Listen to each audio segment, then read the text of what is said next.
y'all, my name's Jon Luke Foster, and today we're fishing the Riley Catch Tournament on Lake Norman, November 19th, 2022. It was a cold one this morning, about 25 degrees. We still had a good turnout though, 105 boats, that's really big for most high school tournaments. We finished up 17th, so got some really good points for this final fall tournament of the year. If you want to stay tuned for some fish catches, that'd be really good. And at the end, we're going to get some wintertime tackle tips for Lake Norman. So let's go fishing.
Thank you.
5 of them yet. Dude, and look at this jig. It's gone. Quick tackle jig, baby, let's go. There's like 5 of them.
Good 5 bass limit. This will be good points for you guys. 5 bass limit for 7 pounds. I'm about to call it myself. 7.59 pounds. 7.59 pounds. Not the leading weight, but that's really solid weight for today. How'd you guys catch them? Caught them mostly on a shaky head, and then we caught our best one on a jig. It was really kind of slow, but we just grinded it out. So Your best fish was on a jig? You guys feel like you should have threw a jig a little bit more than a shaky head? I mean, we tried, but I mean, the shaky head just pulled through more on them docks, and that's all it wrote. So that's the way it goes. Appreciate y'all fishing with us.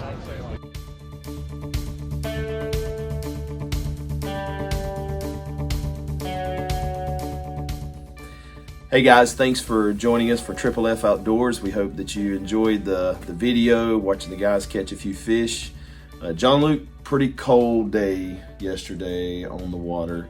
Kind of tell us a little bit about how the day began.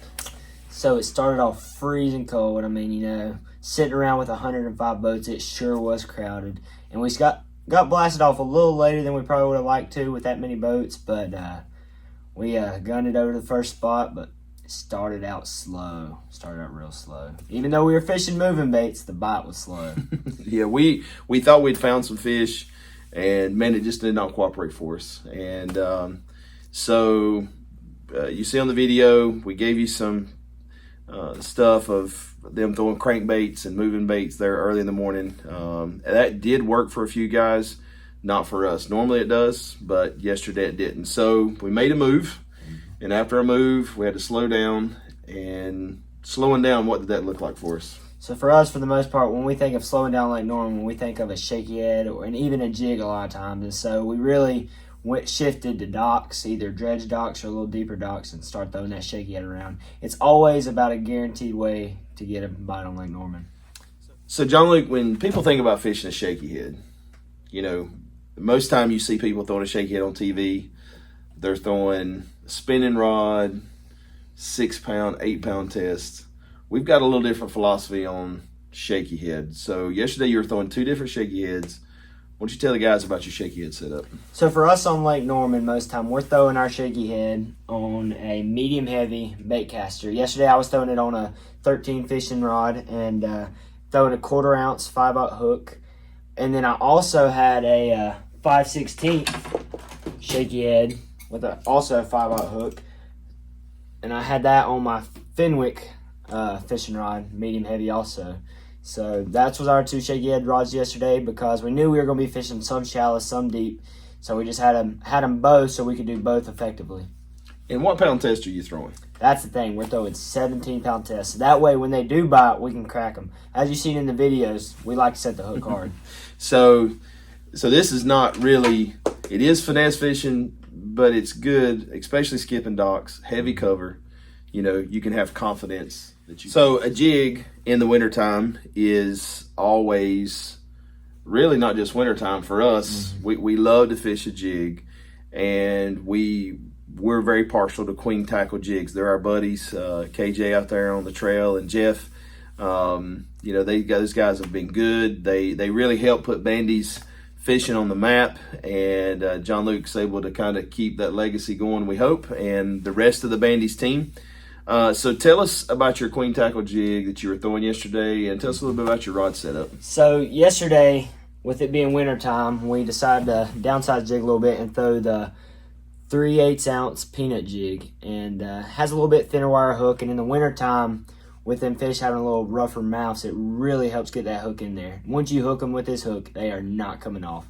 I was throwing it on a 7-foot medium heavy G Loomis that I picked up at Skyline Marine. They hooked us up down there, and so it really was useful yesterday when either skipping docks or, like you saw, I caught that one jig fish on the front of that log and from the brush, and it really helped me crack them. Also throwing it on 17-pound test. I mean, FC Sniper, it's not going to break pretty easy, so... Absolutely. What's funny about that catch too, now we edited the film. The old man did tell him, hey bud, pick up your jig. Yep. Throw it on the front of that brush pile, you know. Yep. he knows a thing or two about fishing. No, it's good. I'm proud of him. And so Skyline Marine, we do want to give them a plug. They have really come along well with the high school fishing series, giving gift cards to the winners and different things like that. And so Jon Luke and Carter both had a great gift card from there, so he got an excellent rod, G Loomis rod there. So the other thing that we threw yesterday was a jerkbait. The wind after lunch got up and was blowing pretty hard. We loved to crank, and Jon Luke did end up catching one on a jerkbait. And so tell us about your little jerkbait setup. So yesterday, with that wind getting up there at the end, we knew this might come into play, and I don't think we had film of it because it was at the end and we were really rushing around. But yesterday I was throwing the stunner, Berkeley stunner, and it was lights out. I mean, once we got in that one little good spot, it really got bit immediately. It was crazy. And I was throwing on a Guggen green rod, the Twitch, and yeah, it really is a really good jerkbait rod. I mean, I was surprised a little bit at first because I've heard mixed things about the green rods, but it was legit. Like, I'm a big fan. I'm going to be using this rod for a long time. That's right. So, and Hank's done a good job. Hank Cherry, he helped develop the stunner. And so we're thankful to have great baits and great friends. And Hank did a great job, and Ronnie and all the guys that come alongside to make Riley's Catch very successful. They did a great job with that event, and so we want to definitely give them thank you. Check out Riley's Catch, guys. You can look them up online on their website. It's a great organization. They are a major asset to the fishing community, and especially the high school fishing. They have the Riley's Catch high school team. Those guys are always competitive, and they do a great event every single year. They're here on Lake Norman. And so if you are interested in helping sponsor that event or coming alongside of it, they have a tremendous story. The tournament's named after their son, Riley, who lost his life in a car accident as a teenager. And so now they use that event to spread the gospel, to spread the good news of Jesus, and also get guys fishing. And they've partnered up with Bass and other organizations to really make this a great event. So Jon Luke, anybody else you want to thank out there today? I want to thank Ed Watkins Marine, always they're helping us the boat and always help us with that. And then I also want to thank Dale Earnhardt Chevrolet, keeping us on the road. So that's right. And we had several other sponsors for the Bandy's team. We'll be posting another video about them. But thanks, guys, for watching. We hope you enjoyed the videos. And so this is our first among many, we hope. Yep. And so make sure you hit the like button and subscribe to Triple F Fishing, and we're going to have a good time giving tips, and hopefully you get to learn something and enjoy watching us fish. So, thank you for watching.